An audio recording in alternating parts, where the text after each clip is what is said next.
From the dawn of humanity, we've been drawn to stone. It's solid and unyielding, a material that withstands time itself. Unlike wood, which rots, or mud, which washes away, stone endures.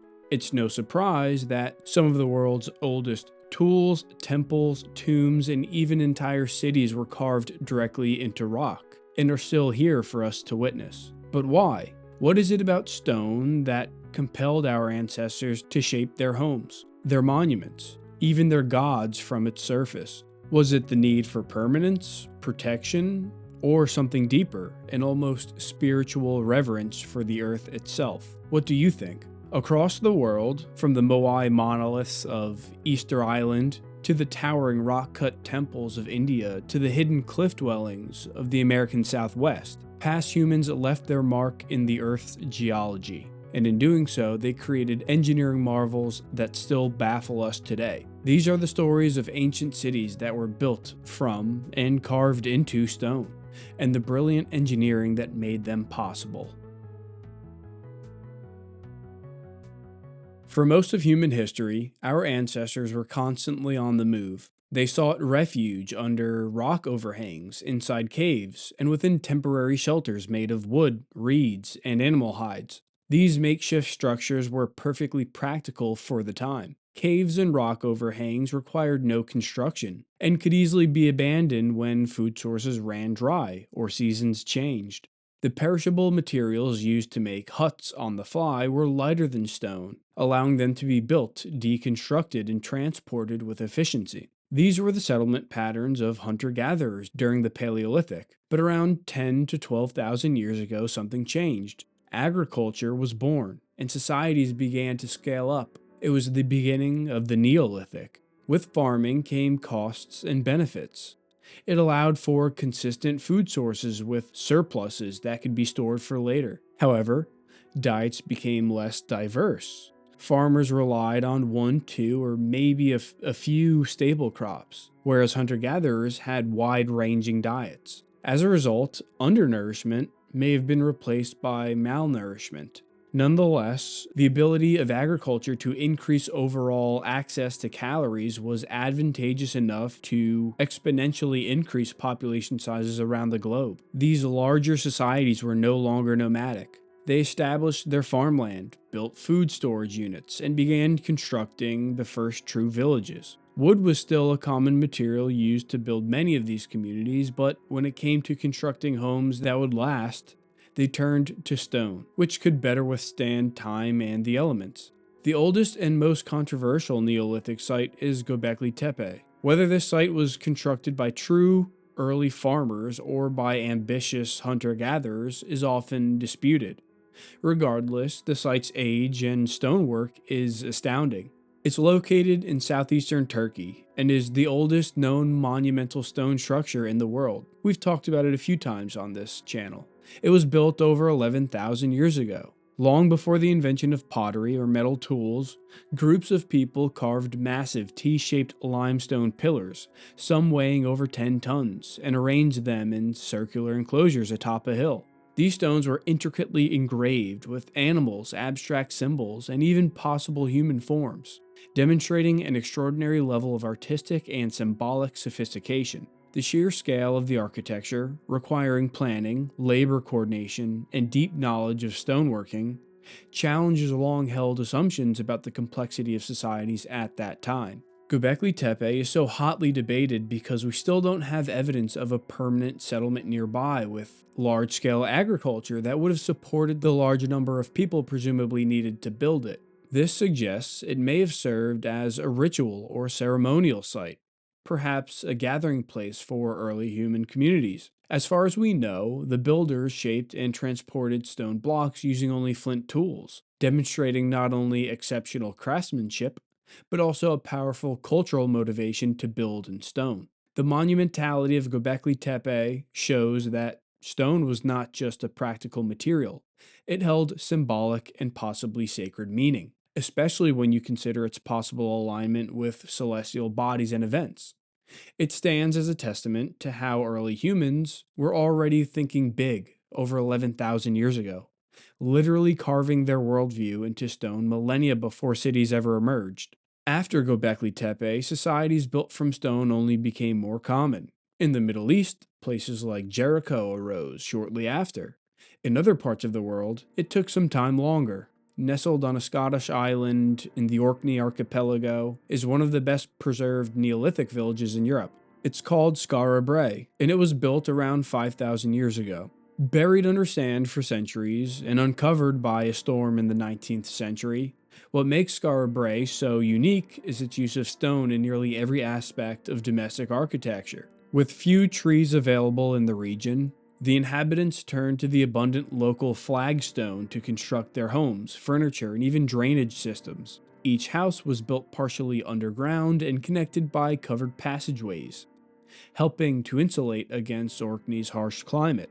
Inside these stone dwellings, archaeologists found stone beds, shelves, hearths, and dressers, suggesting a sense of order, comfort, and identity. The careful layout of the village indicates a planned community, and the uniformity of its houses suggests a relatively egalitarian society. It even had communal infrastructure, like sewage drainage systems, where buckets of water were used to flush waste into drains. Skara Brae is a striking example of how Neolithic people adapted to their environment using stone not just for survival, but for creating durable spaces with a certain standard of living. South American stone architecture, particularly that of the Inca, Maya, and Aztec civilizations, showcases the extraordinary craftsmanship and engineering that took shape in the New World. The Inca are renowned for their masterful dry stone masonry, fitting massive, irregular stones together without mortar, as seen in Machu Picchu and Sacsayhuaman. They created structures so precisely built that they've withstood centuries of earthquakes,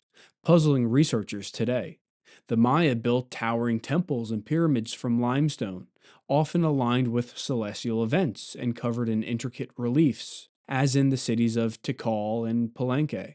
The Aztecs, though more urban and empire driven, constructed monumental stone temples like the Templo Mayor in the heart of Tenochtitlan, symbolizing their cosmology and political power. Despite their cultural differences, all three civilizations used stone not just as a durable material, but as a medium for expressing religious, astronomical, and political ideas. All of these are examples of the incredible stonework of past human societies. However, I'd like to take a closer look at some more extreme examples, where people embedded their architecture into the geologic landscape itself. In the highlands of Ethiopia lies the town of Lalibela, home to 11 remarkable medieval churches carved entirely from solid rock. These monolithic structures, commissioned by King Lalibela in the 12th century, were intended to serve as a symbolic New Jerusalem during a time when Christian pilgrimages to the Holy Land were obstructed by conflict. Following the decline of the Aksumite Empire, Lalibela rose as a center of devotion and architectural innovation. The churches are divided by a stream known locally as the Jordan River. On the northern side, you'll find structures like the House of the Savior of the World and the House of Mary, while the southern cluster includes the House of Emmanuel and the House of Mercurius. The House of St. George, perhaps the most iconic, stands apart from the others, connected by a web of hand-carved passageways and trenches. These buildings weren't constructed in the conventional sense. They were meticulously excavated from massive volcanic rock, forming doors, columns, and even multi-level floors straight from the stone. A sophisticated drainage system and ceremonial walkways accompany the architecture, some linking to caves and burial chambers. The House of the Savior of the World is believed to be the largest monolithic church in existence, while the House of St. George is especially admired for its cross-shaped design. Though most structures served religious functions from the beginning, some may have once been royal dwellings. The interiors feature ancient wall paintings and carved decorations, revealing the artistic vibrancy of the site. Surrounding the churches, the town of Lalibela features distinctive two-story homes, built from the same red volcanic stone, known locally as Lasta Tekuls. For centuries, Lalibela has remained a sacred destination for Ethiopian Orthodox pilgrims. Despite its enduring spiritual and historical significance, Lalibela faces serious preservation challenges.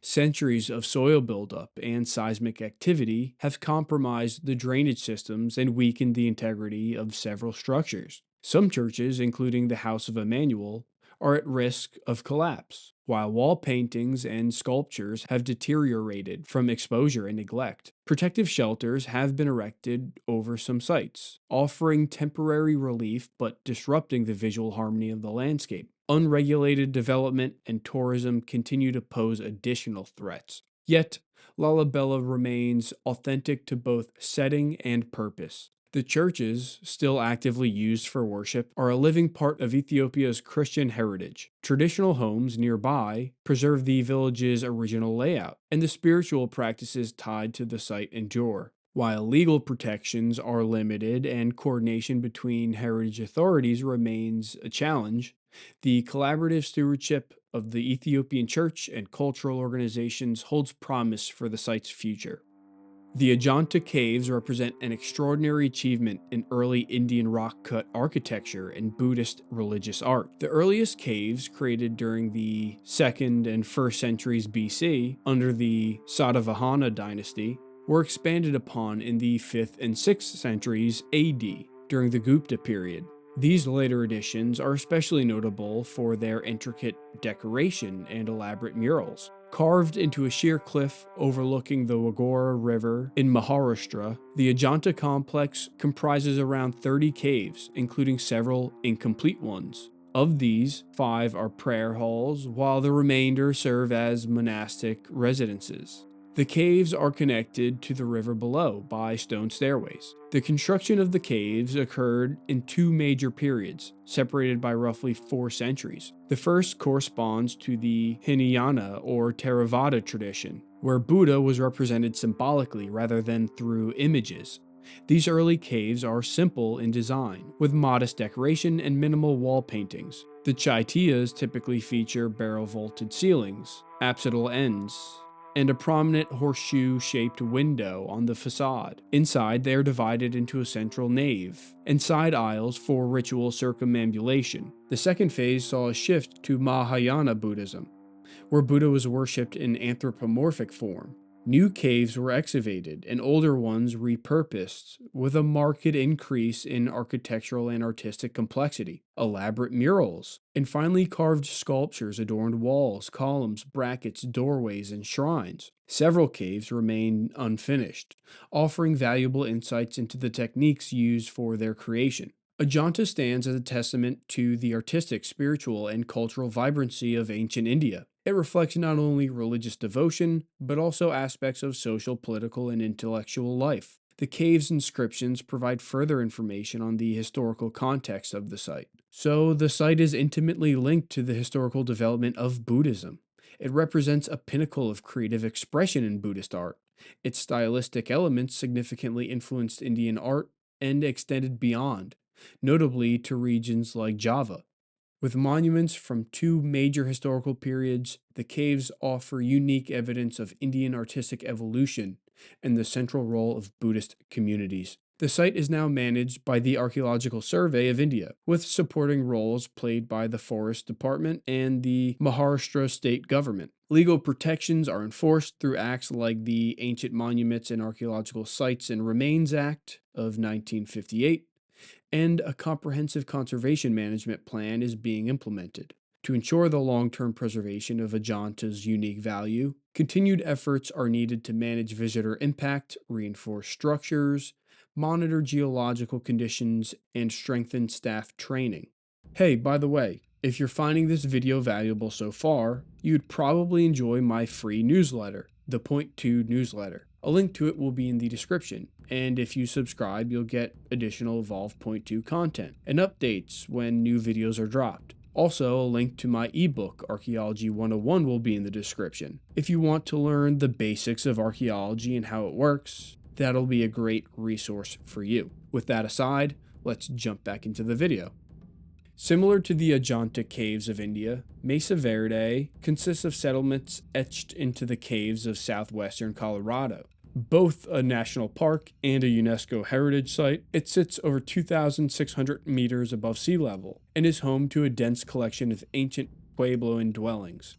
Dating from around 450 to 1300 AD, the area preserves nearly 900 years of cultural history. More than 4,400 archaeological sites have been identified, including numerous mesa-topped villages and roughly 600 cliff dwellings, stone and mortar structures built into the sides of steep canyons. These range in size from small storage rooms to complex multi story settlements such as Cliff Palace, Balcony House, and Square Tower House. These structures were primarily built from sandstone blocks, held together with adobe mortar. While many share common architectural features, each dwelling was uniquely adapted to the shape and contours of the alcove in which it was built. This marks a major shift from earlier mesa top villages, as by the 1200s. Growing regional populations were clustering into more compact and easily defensible cliffside communities. The buildings typically had U, E, or L shaped layouts and were constructed with stone walls and south facing windows, likely to take advantage of solar heating. Settlements became denser, possibly reflecting more frequent ceremonial activities or growing populations. Towers were often placed near kivas and may have functioned as lookouts. Pottery also evolved during this time, becoming more varied in function, ranging from pitchers and ladles to bowls and jars, and more stylistically complex, with white vessels decorated in black plant-based pigments becoming common. Both the cliff and the surface structures from this era often include distinctive T-shaped doors and windows.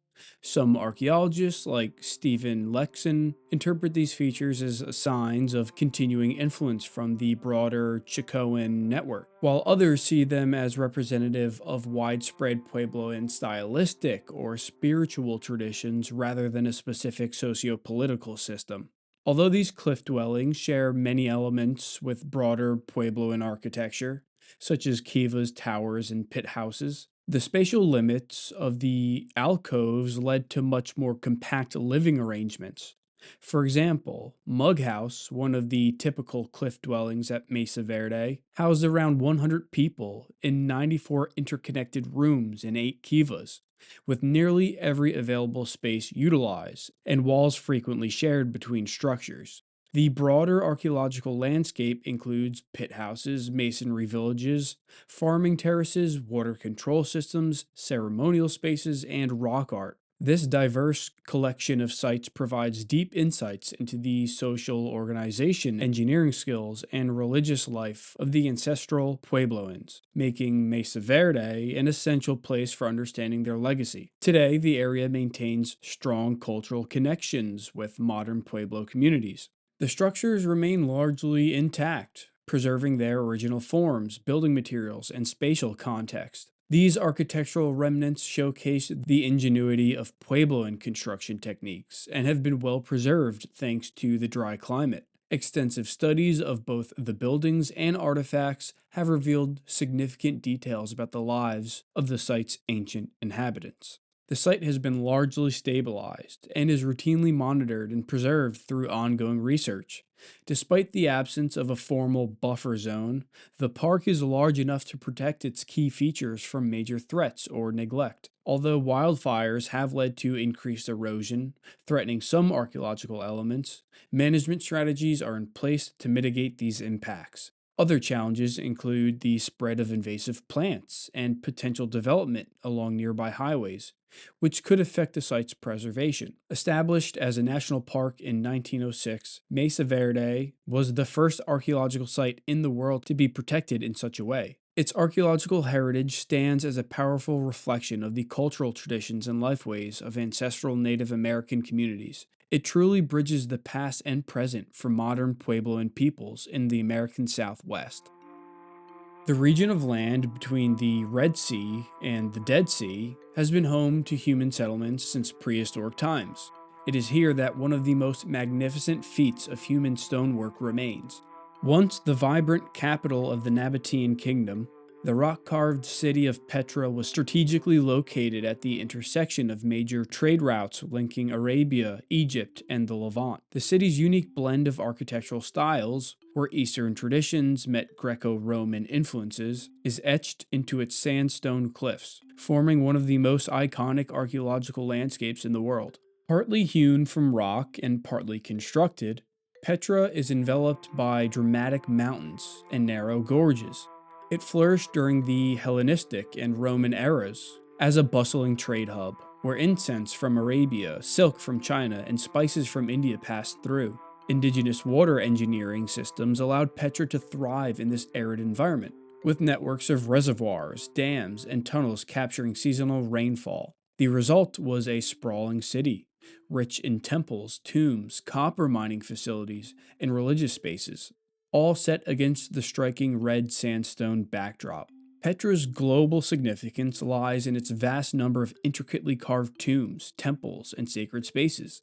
Iconic monuments like the Treasury, the Urn Tomb, the Palace and Corinthian tombs, and the Monastery showcase the fusion of Hellenistic aesthetics with Nabatean design, representing a peak amalgamation of ancient architectural achievements. Beyond these grand facades, Petra includes archaeological layers from multiple civilizations. This includes early Neolithic dwellings at Verde, Iron Age remains atop al Bayara, Chalcolithic copper mining installations, Roman civic architecture like the colonnaded streets and theater, Byzantine churches, including one within the Urn Tomb, and Crusader forts. Even Jebel Harun, traditionally held as the burial site of Aaron, brother of Moses, adds religious significance to the region. That said, it's probably best known for its Hellenistic architecture. The elaborate facades carved into the cliffs often follow Greek artistic conventions. One of the most famous examples of this style is the Treasury, which rises to about 37 meters or 121 feet and is about 24 meters wide or 79 feet. Its architecture shows clear ties to Alexandria, a major city and center of Hellenistic scholarship, featuring a broken pediment with a central circular shrine. Two obelisks are carved to appear as though they emerge from the cliff above. Near the base of the facade are the twin deities, Castor and Pollux, guardians of travelers in Greek mythology. Higher up, two winged Victories flank a female figure within the tholos, believed to be a syncretic goddess combining traits of Egyptian Isis and Greek Tish, both associated with fortune. Another major monument showcasing this fusion of styles is the Monastery, Petra's largest carved structure. It measures 45 meters in height and 50 meters wide. Like the Treasury, its design includes a broken pediment and a central tholos, but it incorporates more distinct Nabatean elements. Light enters only through a single towering doorway 8 meters tall. A large open terrace in front of the monastery was flattened for religious gatherings. Though once used for Christian worship during the Byzantine era,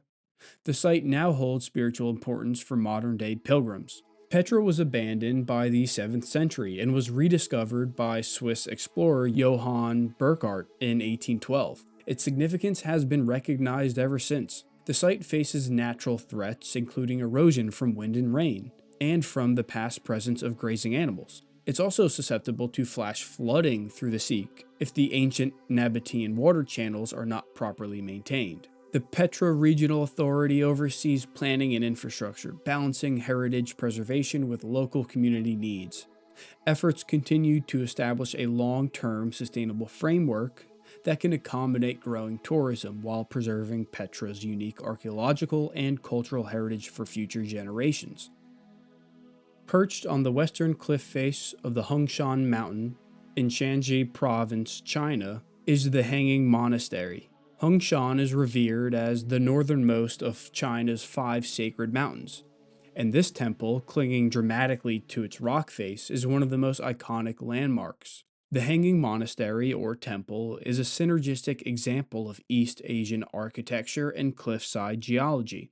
Historical records suggest that the temple was originally constructed during the Northern Wei dynasty, around the 6th century, by a monk. Over the past 1400 years, the site has been repeatedly restored and expanded, evolving into what it is today. The temple's entire structure is suspended along the steep face of the mountain, appearing almost to defy gravity. From below, it seems to cling to the rock like a bird in flight, while from above, it appears nestled against the vertical cliff. The layout stretches from south to north across the rock face, with its structures gradually increasing in height, resembling a dragon winding across the mountain. Painted red with gray tiled roofs, the temple stands out against the rocky landscape, both dramatic and delicate. Today, the Hanging Temple contains over 40 halls, pavilions, and chambers, divided into 3 main sections. Visitors first enter through a 2-story gate, flanked by twin bell and drum towers. The Sangwon Hall, dedicated to Taoist worship, features striking statues with expressive features and flowing robes. At the heart of the temple is the Sangshi Hall, where 3 Buddha statues sit serenely with attendants at their sides. The highest point of the complex is the Sanjiao Hall, notable for its elegant 3-eaved roof and the convergence of China's 3 major philosophical traditions: Confucianism, Taoism, and Buddhism.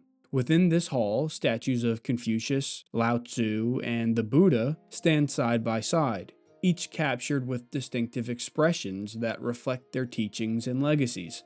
The craftsmanship of these sculptures is considered masterful, exemplifying the spiritual and artistic heights of ancient China. What makes the Hanging Temple especially unique is its daring engineering. Builders carved horizontal slots into the cliff, inserted wooden beams into them, and then built platforms, columns, and structures atop those beams. Railings were added along the outer edges for safety, and slender wooden stilts underneath the buildings help provide extra support. From the summit, one can see these beams jutting out precariously. From below, the temple seems to float above the valley. Viewed from across the gorge, the temple appears almost like a phoenix, or dragon as said earlier, frozen in mid-flight against the sheer rock.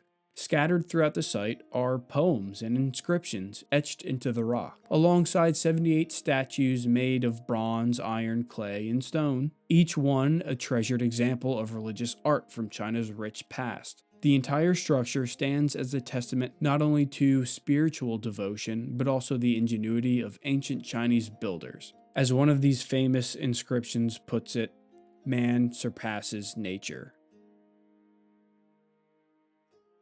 Throughout history, humans have looked to the natural world not just for a source of survival, but as a canvas for the sacred. At Lalibela, churches descend into the bedrock of Ethiopia, shaped from living volcanic tuff, not as monuments to power, but as humble vessels of faith. They are not built, they are revealed, as if the divine was always there waiting to be uncovered. In India's Ajanta caves, artisans followed the slow rhythm of the monsoon-soaked rock, chiseling out monasteries and murals that still whisper stories of enlightenment. Their tools were humble, but their vision transcendent, transforming basalt into serenity. In the cliffs of Mesa Verde, ancestral Puebloans embedded themselves into the bones of the canyon. Their dwellings weren't just functional, they were architectural reflections of a cosmology, where every stone held memory, and every ledge bore witness. In Petra, the Nabateans sculpted a dialogue between Greek aesthetics and Arabian desert stone. The treasury and monastery here stand not only as feats of engineering, but as testaments to cultural fluidity shaped into sandstone. And in China's Hanging Temple, beams stretch impossibly from the cliff face, suspending a sacred space in midair. Taoism, Buddhism, and Confucianism are not segregated. They coexist under one improbable roof, balanced against gravity and time. Each site is different, born of its own geography, its own history, its own belief system. But they all ask the same question: what does it mean to build toward the sacred? To carve a temple into a cliff is to make a wager. That meaning can be embedded into matter. That rock can carry spirit. That performance and transcendence are not so different after all. In a modern world where we pour concrete and raise skylines with machines, these places remind us of something more elemental. That faith once moved mountains by becoming one with them. The Earth is not a blank canvas. It has its own logic, its own resistance, and its own presence. And yet, again and again, humans have shaped their most sacred visions not in defiance of geology, but in collaboration with it. Engineering and geology, belief and stone. They meet in these sanctuaries suspended between heaven and earth. Which of these sites was your favorite? Did I skip over a site you would have added to this video? Let me know what you think in the comments. For more on ancient architecture, check out this video on screen focused on megalithic works in the Americas. Don't forget to like, subscribe, and sign up for my newsletter to support the channel. I'll see you in the next video, and stay curious.